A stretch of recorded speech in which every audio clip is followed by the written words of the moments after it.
Bismillahirrahmanirrahim. Yusuf, estamos pagkilalo ka? Estamos pagkilalo. Mobile की तरह नारायण के साथ के स्टूडेंट हूँ. अच्छा, आज हम पढ़ेंगे इंशाल्लाह बोहर एटॉमिक मॉडल. इससे पहले हमने पढ़ा था Planck's quantum theory. Planck's quantum theory क्या है? प्लांक्स क्वांटम थ्योरी के मुताबिक मैक्स प्लांक ने हमें कहा कि जब भी किसी बॉडी में रेडिएशन एब्जॉर्ब होती है या इमिट होती है, वो हमेशा से डिसकंटिन्यूअस फॉर्म में होती है. अब ये क्यों डिसकंटिन्यूअस फॉर्म में होती हैं? इसका आंसर दिया बोहर ने, और बोहर ने एक्सप्लेन किया कि कब और कैसे इलेक्ट्रॉन डिसकंटिन्यूअस फॉर्म में एब्जॉर्प्शन या डिसकंटिन्यूअस फॉर्म में एमिशन करता है. तो याद रहे कि बोहर एटॉमिक मॉडल प्रपोज किया नील बोहर ने, और किसकी बेस पे प्रपोज किया? प्लांक्स क्वांटम थ्योरी के मुताबिक उसकी बेसिस पे प्रपोज किया. इसने कुछ लिमिटेशंस खत्म की हैं रदरफोर्ड की, लेकिन एक्चुअली इसकी बेसिस क्या थी? प्लांक्स क्वांटम थ्योरी थी. अब इसके कुछ मेन पोस्टुलेट्स हैं. पहला पॉइंट आपने पढ़ा हुआ है, वो है क्या? Electron revolves around the nucleus in a fixed circular path. मतलब क्या हुआ? इसके मुताबिक एटम के अंदर न्यूक्लियस होता है और न्यूक्लियस के गिर्द इलेक्ट्रॉन रिवॉल्व करता है. अब न्यूक्लियस को किसने डिस्कवर किया? न्यूक्लियस को डिस्कवर किया लॉर्ड रदरफोर्ड ने, ठीक है, 1911 में. और फिर एटम का मॉडल रदरफोर्ड ने लिखा, और एटम का मॉडल फिर बोहर के मुताबिक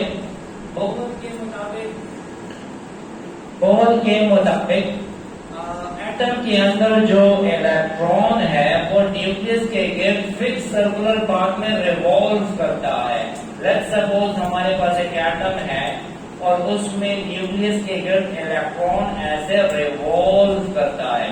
पहली बात याद रखनी है कि इलेक्ट्रॉन रिवॉल्व करता है एंटी क्लॉकवाइज डायरेक्शन में. कौन सी डायरेक्शन है? Anti clockwise. ठीक है, electron revolve around the nucleus in anti clockwise direction. एक बात तो ये याद रखनी है, ठीक है. एक होता है रिवॉल्व करना, एक होता है स्पिन करना. स्पिन होता है अबाउट इट्स ओन एक्सिस, और रिवॉल्व करना है किसी और एक मेन पॉइंट के गिर्द रिवॉल्व करना. ठीक है, तो रेवोल्यूशन जो है वो एंटी क्लॉकवाइज डायरेक्शन में होती है और स्पिनिंग दोनों डायरेक्शन में होती है. क्लॉकवाइज स्पिनिंग भी हो सकती है और एंटी क्लॉकवाइज भी हो सकती है. We are talking about revolution of electron. ठीक है, तो electron revolves around the nucleus in a fixed circular path and that path is called as shell, orbit और मेन एनर्जी लेवल. तो पहली बात उसने ये कह दी कि एटम के अंदर इलेक्ट्रॉन रिवॉल्व करता है फिक्स्ड सर्कुलर पाथ में. दूसरा पॉइंट क्या है? जब तक एक इलेक्ट्रॉन एक ही शेल में रिवॉल्व करेगा, ना ही वो एनर्जी को एब्सॉर्ब करेगा, ना ही वो एनर्जी को रिलीज करेगा. तो ये दूसरा पॉइंट है कि as long as an electron revolve in same shell, it neither absorbs energy nor radiate energy. आपने पढ़ा होगा, पहले भी पढ़ा 9th क्लास में, बोहर एटॉमिक मॉडल पहले भी था. फिर आपने ये भी पढ़ा होगा कि जब एक इलेक्ट्रॉन एनर्जी एब्सॉर्ब करता है तो वो लोअर एनर्जी लेवल से हायर एनर्जी लेवल पे जाता है. ये पहला शेल है तो लोअर एनर्जी लेवल, ये दूसरा शेल है higher energy level. When an electron absorbs energy, जब एक इलेक्ट्रॉन एनर्जी को एब्सॉर्ब करता है तो वो लोअर शेल से कहां जाता है? Higher shell. इलेक्ट्रॉन लोअर से हायर पे जाता है, इस प्रोसेस को बोला जाता है excitation. When an electron jump from lower shell to higher, this process is called as excitation. फिर vice versa, when an electron jump from higher shell to lower shell, it radiates energy, it releases energy. तो जब electron lower से higher पे जाएगा तो absorb करेगा, और अगर हायर से लोअर पे आएगा तो रिलीज करेगा. ठीक है, अब इस मसले का हल यहां से निकल गया. मैंने आपको पहले बताया था प्लांक्स क्वांटम थ्योरी में कि प्लांक्स क्वांटम थ्योरी के मुताबिक इलेक्ट्रॉन जो है या एटम जो है एब्जॉर्प्शन करता है या एमिशन करता है, वो हमेशा से किस फॉर्म में होता है? डिसकंटिन्यूअस. तो बोर ने इस मसले का हल निकाला कि ये तब एब्जॉर्ब करेगा कि जब लोअर शेल से हायर पे जाएगा, जब ये हायर पे होगा तब ये एब्जॉर्ब नहीं करेगा, ये क्या करेगा, ये रिलीज करेगा। तो इसका मतलब ये हुआ एब्जॉर्ब किया रुक गया, फिर रिलीज किया फिर रुक गया, फिर एब्जॉर्ब करेगा फिर रुक जाएगा और फिर रिलीज करके फिर रुक जाएगा। इस वजह से डिसकंटिन्यूटी आती है। किसमें आती है डिसकंटिन्यूटी? एब्जॉर्प्शन में और एमिशन में, जो बताया था किसने? मैक्स प्लांक ने प्लांक्स क्वांटम थ्योरी में। ठीक है, अच्छा तो पहली बात मैंने यहाँ पे तीसरा पॉइंट बता दिया, when electron jumps from lower shell to higher shell, lower shell से हायर शेल पे गया तो ये क्या करेगा? एब्जॉर्ब करेगा। वाइस वर्सा का मतलब इसका अपोजिट कर दें, when it jump from higher shell to lower shell it emits energy और इट रिलीजेस एनर्जी। अब याद रहे एक इलेक्ट्रॉन पहले शेल से दूसरे में जाना चाहता है तो वो कितनी एनर्जी एब्जॉर्ब करेगा, हम कैसे मालूम करते हैं? पहले शेल की एनर्जी को E1 कह देते हैं और सेकंड शेल की एनर्जी को E2 कह देते हैं। लेट्स सपोज इसकी एनर्जी है 5 किलो जूल, इसकी एनर्जी है 30 किलो जूल। अगर 5 से जाना है कहाँ? 30 में, so it will have to absorb 25। So how can we calculate? E2 minus E1 करेंगे। ठीक है, जब इलेक्ट्रॉन पहले से दूसरे में जाएगा तो 25 किलो जूल एब्जॉर्ब करेगा और जब दूसरे से पहले में आएगा तो 25 किलो जूल रिलीज करेगा। ऐसा कभी भी नहीं होगा कि एब्जॉर्ब करे ज्यादा और रिलीज करे कम, या एब्जॉर्ब करे कम और रिलीज करे ज्यादा। तो जितनी वो एब्जॉर्ब करता है उतनी ही वो एनर्जी को रिलीज करता है। ठीक है, समझ आ गई? अच्छा तो हम कहते हैं amount of energy absorbed or released can be calculated by E2 minus E1। तो मैंने कहा amount of energy जो absorb हो रही है या जो रिलीज हो रही है इसको कैलकुलेट किया जाता है इस फार्मूला से, इसे बोलते हैं change in energy, delta E, change in energy. अब कैसे मालूम करते हैं? E2 minus E1, higher energy में से लोअर एनर्जी को माइनस कर देते हैं, जो वैल्यू आ जाती है this much energy is absorbed by an electron when it jump from lower shell to higher shell and this much energy will be released by an electron when it jump from higher shell to lower shell. अब इसके आगे मैंने लिखा हुआ है h nu। What is h nu? It is the energy of one quantum. एक quantum की energy क्या है? h nu है। अब देखिए ना, इसके मुताबिक जितनी एनर्जी वो एब्जॉर्ब करता है तो वो पैकेट की फॉर्म में एब्जॉर्ब करता है। मतलब पैकेट के फॉर्म में 25 किलो जूल वाला पैकेट आएगा तो एब्जॉर्ब कर लेगा, लोअर शेल से हायर पे चला जाएगा। तो मतलब ये पैकेट की फॉर्म में एब्जॉर्ब हो रहा है। जब पैकेट की फॉर्म में एब्जॉर्ब हो रहा है तो हम उस पैकेट की एनर्जी को कैसे मालूम करते हैं? h nu से। What is h? Planck's constant. What is nu? Frequency। है क्या? ठीक है, तो अगर आपसे पूछे h nu क्यों लिखा है तो आपने कहना है जितनी वैल्यू आएगी उतनी वैल्यू वाला वेव पैकेट एब्सॉर्ब होगा और उतनी वैल्यू वाला वेव पैकेट रिलीज होगा। And the energy of wave packet is represented by h nu। अच्छा, अब एक और बात, पांचवा पॉइंट है एंगुलर मोमेंटम। मोमेंटम किसे कहते हैं? The product of mass and velocity is called as momentum. The product of mass and velocity is called as momentum. अब दो किस्म के मोमेंटम होते हैं। जब एक बॉडी बिल्कुल सीधा जा रही होती है तो उसमें लीनियर मोमेंटम आता है। पता है, we have two types of momentum. What is momentum? It is the product of mass and velocity. मास और वेलोसिटी को मल्टीप्लाई कर दिया जाए तो इसके प्रोडक्ट को क्या बोलते हैं? मोमेंटम कहते हैं। अब मोमेंटम दो किस्म के हैं। अगर mv है तो मतलब लीनियर बॉडी जा रही है, जब लीनियरली बिल्कुल सीधा जा रही है तो इसका मोमेंटम डिपेंड करता है मास पे और वेलोसिटी पे। लेकिन अगर एक बॉडी रिवॉल्व कर रही है, किसी फिक्स पॉइंट के गिर्द घूम रही है, उसमें जो मोमेंटम आता है उसको एंगुलर मोमेंटम कहते हैं। ठीक है, और एंगुलर मोमेंटम डिपेंड करता है तीन चीजों पे, मास पे, वेलोसिटी पे और रेडियस पे। ठीक है, अब यहाँ पर जो हमने लिखा हुआ है इलेक्ट्रॉन सीधा तो नहीं जा रहा, कैसे जा रहा है, रिवॉल्व कर रहा है। मतलब इलेक्ट्रॉन में जो एंगुलर मोमेंटम है, सॉरी इलेक्ट्रॉन में जो मोमेंटम है वो कौन सा है, एंगुलर मोमेंटम है, which is represented by mvr। और इसके मुताबिक, बोहर के मुताबिक एंगुलर मोमेंटम फिक्स होता है। क्या होता है, फिक्स। और फिक्स वैल्यू के लिए हम कौन सा टर्म इस्तेमाल करते हैं, क्वांटाइज। याद रहे, angular momentum of an electron in our shell is quantize. मतलब हर शेल में एंगुलर मोमेंटम फिक्स होगा, ठीक है। और मालूम कैसे किया जाता है, mvr is equal to nh/2π। What is n, ये n क्या है, नंबर ऑफ शेल है, ये है नंबर ऑफ शेल, ठीक है। और what is h, Planck's constant, what is 2, constant, what is pi, constant. मतलब ये तीनों वैल्यूज क्या है, कांस्टेंट है। मतलब ये एंगुलर मोमेंटम की वैल्यू फिक्स है, क्वांटाइज है। Just we have to put the value of shell. पहला शेल होगा तो 1 पुट करेंगे, दूसरा शेल होगा तो 2 पुट करेंगे, तीसरा शेल होगा तो 3 पुट करेंगे, and so on. It means that जैसे जैसे इलेक्ट्रॉन दूर जाता है तो इलेक्ट्रॉन का एंगुलर मोमेंटम ज्यादा होता जाएगा, है ना। एंगुलर मोमेंटम और नंबर ऑफ शेल के दरमियान कौन सा रिलेशन, डायरेक्ट रिलेशन, ठीक है।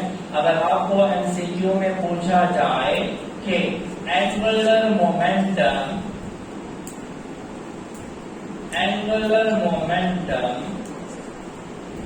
of electron in a is greater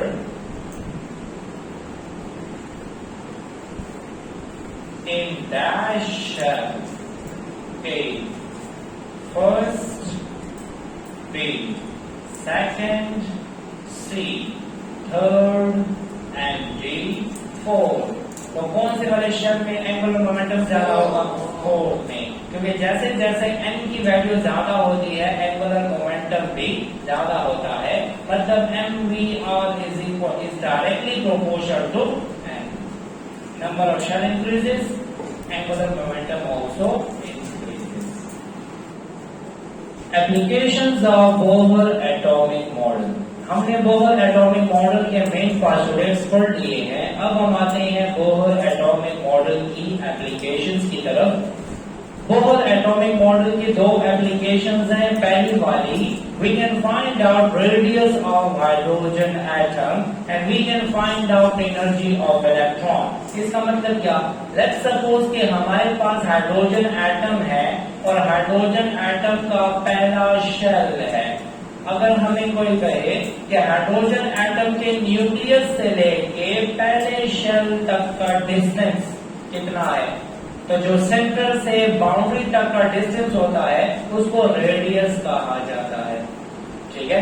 और अगर पूछा जाए कि हाइड्रोजन एटम के न्यूक्लियस से लेके दूसरे शेल तक का डिस्टेंस कितना है, तो we can find out the radius of hydrogen atom by the help of Bohr atomic model, ठीक है। अब हमें कैसे पता लगेगा, हमने इक्वेशन डिराइव करनी है रेडियस के लिए, ठीक है। दूसरा, हमें बोहर ये भी बताता है कि अगर इलेक्ट्रॉन पहले शेल में है तो एनर्जी कितनी होगी, और अगर इलेक्ट्रॉन दूसरे शेल में होगा तो एनर्जी कितनी होगी। इट मींस दैट हमारे पास दो एप्लीकेशंस हैं। पहली application, we can find out the radius of hydrogen and we can find out the energy of electron. अब हम रेडियस कैसे फाइंड कर सकते हैं, इसके लिए हमने इक्वेशन डिराइव करनी है। अब इक्वेशन कैसे डिराइव करेंगे, चले देखते हैं। यहाँ पे स्टॉप राइटिंग, याद रेडियस ऑफ हाइड्रोजन, याद रहे हाइड्रोजन का रेडियस मालूम करने के लिए बोहर ने कहा कि हमारे पास एटम में न्यूक्लियस है और इलेक्ट्रॉन है। न्यूक्लियस के ऊपर चार्ज किस वजह से होता है, प्रोटॉन की वजह से, ठीक है। और प्रोटॉन का जो नंबर है वो हमें कैसे पता लगता है, एटॉमिक नंबर से। किससे, एटॉमिक नंबर। तो याद रखिए ये न्यूक्लियस का जो चार्ज है this is represented by Ze। किसे रिप्रेजेंट करते हैं? Ze। Z is atomic number मतलब प्रोटॉन नंबर और E क्या है? Charge. So the charge on nucleus is represented by Ze and the charge on electron is represented by E। पहली बात याद रखें कि न्यूक्लियस के ऊपर चार्ज Ze से रिप्रेजेंट करते हैं और इलेक्ट्रॉन के ऊपर जो चार्ज है उसको E से रिप्रेजेंट करते हैं। अब इस पे पॉजिटिव चार्ज, इलेक्ट्रॉन पे नेगेटिव चार्ज। कूलम लॉ आपने पढ़ा होगा। अकॉर्डिंग टू कूलम लॉ दो चार्जेस के दरमियान जो फोर्स ऑफ अट्रैक्शन है, the force of attraction between two charges is directly proportional to the product of charge and inversely proportional to the square of the distance between them। पढ़ा होगा? आपने पढ़ा होगा Fc is directly proportional to Q1 Q2 divided by R square। अब वहां पर तो Q1 था, यहाँ पर तो Ze है, यहाँ पे दूसरा क्या है? E है, तो ये Q1 हो गया और ये Q2 हो गया। तो हमने क्या किया? According to Coulomb law coulombic force of attraction is directly proportional to the product of charge, nucleus का चार्ज मल्टीप्लाई बाय इलेक्ट्रॉन का चार्ज। लिखना बंद करें, सुने Q1 हो गया, Q2 हो गया डिवाइडेड बाय R स्क्वायर हो गया। मतलब डिस्टेंस ज्यादा होगा तो अट्रैक्शन कम होगी, डिस्टेंस कम होगा तो अट्रैक्शन ज्यादा होगी। तो inversely proportional to the distance and directly proportional to product of charge. हम क्या करते हैं? हम E को E से मल्टीप्लाई करते हैं तो E की पावर 2 हो जाएगा, E स्क्वायर। तो यहाँ पे आया Ze square divided by R square. अब यहाँ पर हमने प्रोपोर्शनैलिटी साइन हटाया, इक्वल लगाया और कांस्टेंट लगाया। हमें कूलम लॉ से ही पता लगा हुआ है, हमें कूलम लॉ के मुताबिक बताया गया है कि इसका जो कांस्टेंट है वो किसके बराबर है? 1/4πε0। अगर आपसे कोई कहे कि ये किसके बराबर है तो आपने कहना है ये 1/4πε0 के बराबर है। अब आपको तो 1 का पता है, 4 का पता है, पाई का भी पता है, ε0 का पता नहीं है। What is ε0?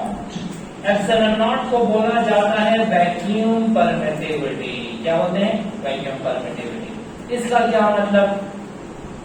इसका मतलब ये है कि न्यूक्लियस और इलेक्ट्रॉन के दरमियान ऐसा क्या मौजूद है जो इनको परमिट करता है? क्या करता है? परमिट, अलाउ करता है कि वो एक दूसरे को अट्रैक्ट करें। अगर इसके दरमियान कोई पार्टिकल आ जाता है तो फिर तो अट्रैक्शन कम हो जाएगी, हो नहीं रखा। यहाँ पे अगर कुछ और चीज आ जाती है तो ये इसको अट्रैक्ट नहीं कर सकेगा, ठीक है। तो फिर कूलम ने कहा इनके दरमियान में वैक्यूम है। क्या है? वैक्यूम मतलब वैक्यूम होगा, कुछ और नहीं होगा। तो ये अपोजिटली चार्ज पार्टिकल एक दूसरे को अट्रैक्ट करेंगे। हारिस क्या करेंगे? अट्रैक्ट करेंगे। तो ε0 किसे बोला जाता है? ये वैक्यूम परमिटिविटी है। इसका मतलब क्या है कि न्यूक्लियस और इलेक्ट्रॉन के दरमियान में ऐसा क्या है जो इनको अलाउ करता है तो एक दूसरे को क्या करे? अट्रैक्ट करे। क्या मौजूद है? वैक्यूम मौजूद है और उसको एक खास वैल्यू दी गई है जो याद रखनी है। क्या है वैक्यूम परमिटिविटी की वैल्यू? 8.85 into 10⁻⁻12 कूलम स्क्वायर पर जाउल पर मीटर, ठीक है। तो ये है हमारा vacuum permittivity. Now we have to put the equation of constant over here। तो क्या हो जाएगा? A खत्म, Z स्क्वायर, नीचे क्या? 4πε0 R स्क्वायर। तो हमने क्या किया? इसको यहाँ पर पुट कर दिया तो हमें ये मिल गया। तो coulombic force is equal to Z square divided by 4πε0 R square. यहाँ तक समझ आ रही है? हमने क्या किया? दो चार्जेस के दरमियान जो फोर्स ऑफ अट्रैक्शन है वो किसने एक्सप्लेन किया? कूलम ने। Q1 Q2 divided by R square. जो K है वो किसके बराबर है? 1/4πε0। ε0 क्या है? वैक्यूम परमिटिविटी है। इसकी वैल्यू क्या है? 8.85 into 10⁻12 कूलम स्क्वायर पर जूल पर मीटर, ठीक है। अब पुट करने के बाद ये आ गया। अब आगे भी जाना है आगे जाने के लिए क्या करते हैं, न्यूक्लियस इलेक्ट्रॉन को कर रहा है अट्रैक्ट, क्या कर रहा है, अट्रैक्ट कर रहा है, लेकिन फिर भी इलेक्ट्रॉन एक फासले पे रुका हुआ है, नीचे नहीं आ रहा।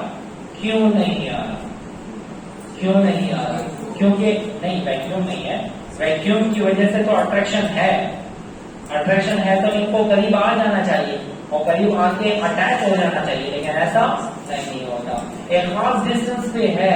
क्यों, क्योंकि इलेक्ट्रॉन में एट द सेम टाइम एक और फोर्स है जिसे सेंट्रीफ्यूगल फोर्स कहते हैं, नाम सुना हुआ है। अच्छा देखिए, लेट्स सपोज मैंने एक रस्सी के साथ पत्थर को बांधा हुआ है और मैं रस्सी को पकड़ के ऐसे घुमाता हूँ, जब ऐसे घुमाता हूं तो मेरे हाथ की फोर्स पत्थर को अंदर लाना चाहती है, मेरे हाथ की फोर्स लाना चाहिए, पत्थर को अंदर लाना चाहती है, लेकिन पत्थर बाहर जाना चाहता है, चाहते हैं नहीं? जब पत्थर बाहर जाना चाह रहा है, ये बाहर जाने वाली फोर्स को क्या कहते हैं, सेंट्रीफ्यूगल फोर्स। अब मेरी फोर्स अप्लाई हो रही है मुसलसल और पत्थर भी फोर्स अप्लाई कर रहा है मुसलसल। अब ना पत्थर अंदर आता है ना पत्थर बाहर जा रहा है, लेकिन घुमाते घुमाते मैंने हाथ रोक दिया तो पत्थर कहाँ जाएगा, बाहर जाएगा कि नहीं जाएगा, क्यों बाहर जा, क्योंकि मेरी फोर्स खत्म हो गई। अब सेंट्रीफ्यूगल फोर्स उस पर डोमिनेट हो गई, इस वजह से कभी भी पत्थर को घुमाए तो पत्थर वापस अंदर नहीं आता, पत्थर कहाँ जाता है, बाहर जाता है, क्योंकि हमारी फोर्स खत्म हो गई। कौन सी फोर्स ज्यादा हो गई, सेंट्रीफ्यूगल फोर्स। इसी तरह इलेक्ट्रॉन जो है बाहर जाना चाहता है, इस फोर्स को बोला जाता है कौन सी फोर्स, सेंट्रीफ्यूगल फोर्स, और ये इसको अंदर लाना चाहता है, इस फोर्स को क्या बोलते हैं, कोलम्बिक फोर्स। कौन सी फोर्स है, कोलम्बिक। कोलम्बिक फोर्स इसको अंदर लाना चाहती है, सेंट्रीफ्यूगल फोर्स इसको बाहर लेके जाना चाहती है, लेकिन ना ये बाहर गया ना ये अंदर आया, ये यूनिफॉर्म सर्कुलर पाथ में मूव कर रहा है। क्यों, क्योंकि ये फोर्स और ये फोर्स दोनों हो गए क्या, बराबर। क्या हो गए, बराबर। अगर आपसे कोई बोले कि इलेक्ट्रॉन अंदर क्यों नहीं आ रहा, तो आपने कहना है इलेक्ट्रॉन पे एक और फोर्स भी है जिसको क्या बोलते हैं, सेंट्रीफ्यूगल फोर्स। अब ये बात क्यों नहीं जा रहा, क्योंकि कोलम्बिक फोर्स और सेंट्रीफ्यूगल फोर्स दोनों बैलेंस हो गई हैं, बराबर हो गई हैं, इसी वजह से ना इलेक्ट्रॉन अंदर ना इलेक्ट्रॉन बाहर जाना है। जब दोनों की फोर्सेस बराबर हो गई तो electron revolves in a uniform circular path. जो फोर्स बाहर लेके जाना चाहती है, सेंट्रीफ्यूगल, जो अंदर लाना चाहती है, कोलम्बिक, और जो गोल घुमा रही है, सेंट्रीपिटल फोर्स। सेंट्रीपिटल फोर्स गोल घुमाती है, सेंट्रीफ्यूगल फोर्स बाहर लेके जाती है, कोलम्बिक फोर्स अंदर लाना चाह रही है, ठीक है। अच्छा, तो हम कहते हैं कि सेंट्रीफ्यूगल फोर्स इलेक्ट्रॉन में प्रोड्यूस होती है और इलेक्ट्रॉन की सेंट्रीफ्यूगल फोर्स फिक्स है। अगर आपको कोई बोले सेंट्रीफ्यूगल फोर्स किसके बराबर है, तो क्या कहते हैं, mv² divided by r, fix है, ठीक है। जिस तरह काइनेटिक एनर्जी की इक्वेशन क्या है, हाफ mv² फिक्स है, ठीक है ना। इसी तरह सेंट्रीफ्यूगल फोर्स भी है mv² डिवाइडेड बाय r। अब क्या होगा, ना इलेक्ट्रॉन अंदर आ रहा है ना इलेक्ट्रॉन बाहर जा रहा है, मतलब दोनों फोर्सेस हो गई हैं बराबर, बराबर हो गई है। अब हम क्या करते हैं, जब दोनों फोर्सेस बराबर हो जाती हैं तो हम इक्वेशन लिख देते हैं, centrifugal force is equal to coulombic force. Centrifugal force किसके बराबर है, mv² डिवाइडेड बाय r, और कोलम्बिक फोर्स किसके बराबर है, z² डिवाइडेड बाय 4πε0r²। ऐसे ही ठीक है। अब क्या करते हैं, यहाँ पर r डिवाइड में है, यहाँ पर कोई r डिवाइड में है, कटिंग होती है, कटता ही नहीं कटता, कटता है। कैसे कटता है, इक्वल के उधर और इक्वल के इस तरफ दोनों चीजों की सिचुएशन सेम हो, मतलब यहाँ पर भी डिवाइड में है यहाँ पर भी डिवाइड में है तो ये कटेगा, लेकिन अगर यहाँ पर डिवाइड में हो और इक्वल के उधर वहां पे मल्टीप्लाई में हो तो फिर नहीं कटेगा। पता है आपको, अगर नहीं पता तो बच्चों वाला काम कर लेते हैं, multiply r on both side कर दें, मल्टीप्लाई कर दिया r ऑन बोथ साइड, ये वाला r इसके साथ तो ये वाला एक r इसके एक r के साथ। अब समझ आ गई है, ठीक है। अच्छा अब क्या करते हैं, वहां पर आ गया एम वी स्क्वायर, यहाँ पर आ गया Z square divided by 4 pi epsilon naught R, क्या आर। हमें किसकी इक्वेशन चाहिए, रेडियस की। रेडियस हमें मालूम हो गया, रेडियस को लेके जाएंगे वहां और उसको लेके आएंगे यहाँ, पता कि नहीं पता। जब यहाँ पे डिवाइड होगा तो वहां पर मल्टीप्लाई, वो मल्टीप्लाई है तो यहाँ डिवाइड। तो मैंने क्या किया, आर को लिख दिया ऊपर, एम स्क्वायर को लिख दिया नीचे। अब इक्वेशन तो मिल गई, लेकिन मसला है, क्या मसला है, Z एटॉमिक नंबर है हाइड्रोजन का, वो तो हमें पता है, क्या क्या E क्या है, चार्ज है कि नहीं है, चार्ज भी पता है, क्या है 1.6022 इंटू 10⁻⁻19 कूलम, ये पता है, 4 पता है, 4 है ना, पाई ये भी पता है, इसके बराबर है 3.14, एप्सिलॉन नॉट भी हमें पता है, मास ऑफ इलेक्ट्रॉन भी हमें पता है, लेकिन वेलोसिटी हमें पता नहीं। वेलोसिटी कम भी हो सकती है, वेलोसिटी ज्यादा भी हो सकती है, लेकिन वेलोसिटी क्या है हमें पता नहीं है। इसी वजह से इस इक्वेशन में वेलोसिटी भी अननोन और रेडियस भी अननोन। किसी इक्वेशन में दो चीजें अननोन हो तो हम किसी एक को भी मालूम नहीं कर सकते, लेकिन अगर किसी इक्वेशन में बाकी सब नोन हो, एक अननोन हो तो हम मालूम कर सकते हैं। अब हमने क्या करना है, इस वेलोसिटी को यहां से हटाना है। अब इसको हटाने के लिए एंगुलर मोमेंटम वाला फार्मूला लेना होगा। कौन सा फार्मूला, एंगुलर, कौन सा फार्मूला है, mvr is equal to nh/2 pi. किसने बताया, बोहर का आखिरी पॉइंट था, याद है यार। अच्छा, as we know that mvr nh/2 pi के बराबर है, ठीक है। अच्छा, हमें वेलोसिटी चाहिए ना, वेलोसिटी चाहिए क्योंकि उसी रिप्लेस करना है। वेलोसिटी को अपनी जगह छोड़ दिया, एम आर यहाँ पर डिवाइड हो गया, डिवाइड हो गया। हमें वेलोसिटी की इक्वेशन मिल गई, लेकिन यहाँ पे वेलोसिटी स्क्वायर है, क्या है, स्क्वायर। ये क्या है, सिर्फ velocity. Now taking square on both side, ये v हो जाएगा अंडर रूट नहीं, स्क्वायर, स्क्वायर नहीं है ना।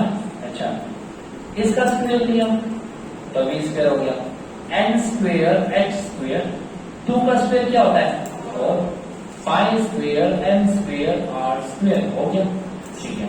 हमने दोनों तरफ को स्क्वायर ले लिया। Now we know the equation of velocity square, we have to put equation number 4 in equation number 3। कर सकते हैं, सिंपल है, ऐसा मुश्किल नहीं। अब आते हैं, ये हो गया वो equation, radius is equal to z square divided by 4 pi epsilon m divide v square. इसमें और उसमें कोई फर्क है, मैं चाहे ऐसे करके नीचे लिखूं या मैं डिवाइड का साइन लगा के इधर लिखूं, बात एक है ना, इस बात की समझ आ गई है।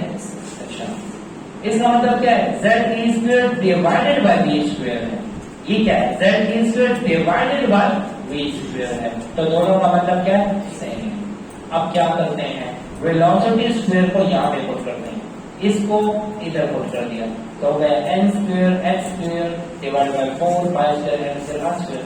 हम साइन को चेंज करते हैं, डिवाइड से मल्टीप्लाई करते हैं, तो क्या होगा, इक्वेशन इनवर्ट हो जाएगी, ठीक है। अच्छा, इक्वेशन इनवर्ट हुई, 4 pi square m square r square ऊपर आ गया, n स्क्वायर h स्क्वायर नीचे आ गया। क्या कटता है, कटता है 4 के साथ, क्या 1 पाई के साथ, एक मास के साथ। अब क्या हो गया, यहां पर रेडियस ऊपर, वहां पर भी रेडियस ऊपर। मैंने आपको बताया ना कि जब दोनों की सिचुएशन सेम हो, इक्वल की अपोजिट साइड पे हो तो कट जाएगा। या फिर बच्चों वाला काम है, बच्चों वाला काम है, मतलब आप बड़े हो गए, ये r इस एक का के साथ कैंसिल हो गया, कैंसिल। अब क्या करते हैं, उस तरह तो कुछ नहीं रहा, यहाँ पे क्या है, z square pi m r, z square pi m r equal के उधर कुछ नहीं है, नीचे क्या है, n square h square epsilon not, n square h square epsilon not. हमें किसकी इक्वेशन चाहिए, रेडियस चाहिए ना। अच्छा, इस रेडियस को यहीं पे छोड़ देते हैं, जो नीचे है वो ऊपर जाएगा, जो ऊपर है वो नीचे आएगा। पता है नहीं, पता नहीं, पता, ये तो मैथ्स का रूल है। क्या रूल है, जो यहाँ पे मल्टीप्लाई है इक्वल के उधर डिवाइड हो जाएगा, है क्या नहीं? जो मल्टीप्लाई है वो डिवाइड हो जाएगा और जो डिवाइड है वो मल्टीप्लाई हो जाएगा। पता नहीं पता? नहीं पता। हम क्या करते हैं फिर बच्चों वाला काम करते हैं। क्या बच्चों वाला काम है? द रेडियस धीरे से नमो देव पर अवस्था लगाओ द रेडियस है डिवाइड नमो पर दोनों तरफ से मल्टीप्लाई सही सही उसमें द दटन न अर्थ शिफ्ट करो मतलब सबको multiply by n square x square epsilon naught फिर multiply by n square x square epsilon naught सही। ये बच्चों वाला काम n square x square epsilon naught समझ आ गई? अच्छा अब क्या करना है? Divided by z e square by m तो क्या होगा? ये इसके साथ ये इसके साथ तो क्या हो जाएगा? z e square by m। अब समझ आ गई? सिंपल सी बात है, जो मल्टीप्लाई होगा दूसरी तरफ डिवाइड हो जाएगा, जो यहाँ पर डिवाइड होगा इक्वल के उधर मल्टीप्लाई हो जाएगा, जो यहाँ पर माइनस होगा वहां पर प्लस हो जाएगा, जो यहाँ पर माइनस होगा हाँ जो प्लस होगा तो माइनस हो जाएगा। चलो देखो 1 पे 0 निष्ठा और 0 में 0 लिखो, जो जब कुछ नहीं होता तो तब 1 होता है। समझ आ रही है? ये तो मैथ्स का रूल है, ये भी बच्चों वाली बात है। कौन सी बात है? बच्चों वाली। आपने देखा ना, हम कहते हैं कि 1 है, 1 के नीचे क्या है? जब कुछ नहीं होता तो 1 होता है, ठीक है? फिर निष्ठा और 0 की तो क्या हुआ? हाँ ये यहाँ पे क्या हुआ? कट गया ना, इसको इसके साथ काटे तो क्या होगा? 1 रह जाएगा, 1 रह जाएगा। अच्छा तो इसको रीअरेंज करने के बाद हमें ये मिल गया। इस इक्वेशन में n क्या है? Number of shell. पहला शेल होगा तो 1 पुट करेंगे, दूसरा शेल होगा तो 2 पुट करेंगे, तीसरा शेल होगा तो 3 पुट करेंगे। ये तो वेरिएबल है। What is h? Planck's constant. ये तो हमें पता है, पता है नहीं पता? अच्छा what is epsilon not? Vacuum permittivity, वो भी हमें पता है। फिर What is Z? Atomic number of hydrogen? ये भी हमें पता है, किसके बराबर है? 1। Let's suppose मैं Z नहीं पुट करता, मैंने Z को बाहर ले लिया, n स्क्वायर Z को मैंने बाहर ले लिया, बाकी कांस्टेंट को ब्रैकेट में ले लिया। Constant constant constant constant constant, इन सब कांस्टेंट की वैल्यूज को पुट करने के बाद हमें मिलता है 0.529 एंगस्ट्रॉम। क्या मिलता है? 0.529 एंगस्ट्रॉम। What is angstrom? 10 की पावर -10 मीटर, ठीक है? Now this is the equation by which we can find out the radius of first shell, second shell, third shell, fourth shell, and so on. Just we have to put the value of n. What is the value of n for first shell? 1. Second होगा तो क्या? 2. Third है तो 3. Z क्या है hydrogen के लिए? 1. Hydrogen के लिए एटॉमिक नंबर क्या है? 1. Now this is the equation by which we can find out radius. Start. ये जो हमने इक्वेशन डिराइव की है, इस इक्वेशन के जरिए हम रेडियस मालूम कर सकते हैं। फर्स्ट शेल हाइड्रोजन एटम का अगर होगा तो उसका रेडियस क्या होगा? We have to put the value of n।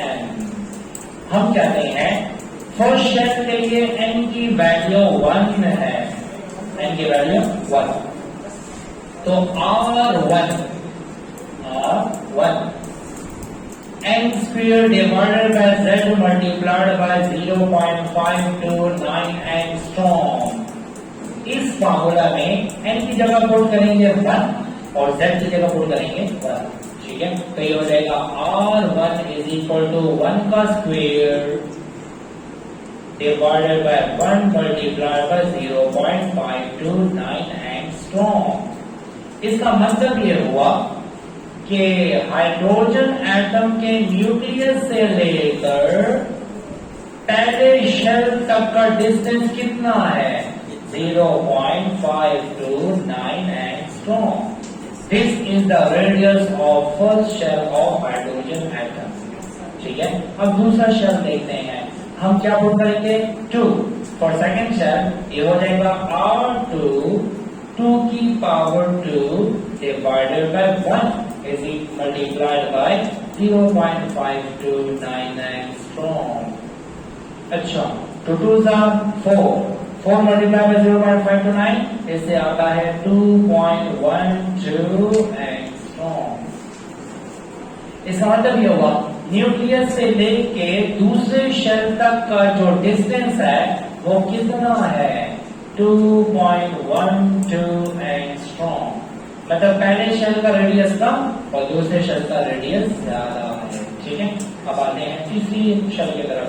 R3 3 की power 2 divided by 1 multiplied by 0.529 angstrom.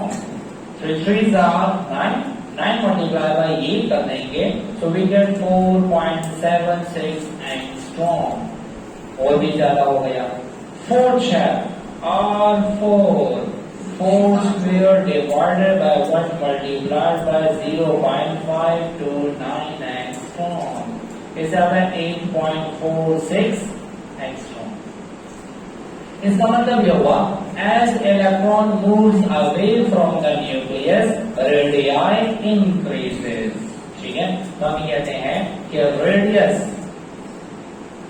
Radii का जो ऑर्डर है वो क्या है, R1 कम है, R2 ज्यादा है, R3 उससे ज्यादा है, and so on। As electron move away from the nucleus radii increases। अब एक इंपॉर्टेंट बात, अगर आपसे कोई कहे R1 जो है और R2 जो है इनके दरमियान रेशो क्या है, एक मत और बताओ रे कसं बोल रेशो, हाँ अरे बोल मुंह था कहते होगा ना कि the second shell radius the first shell ना होगा दे और सुन रहा है।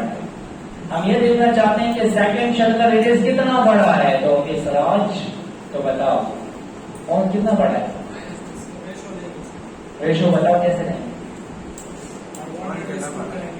हाँ हाँ,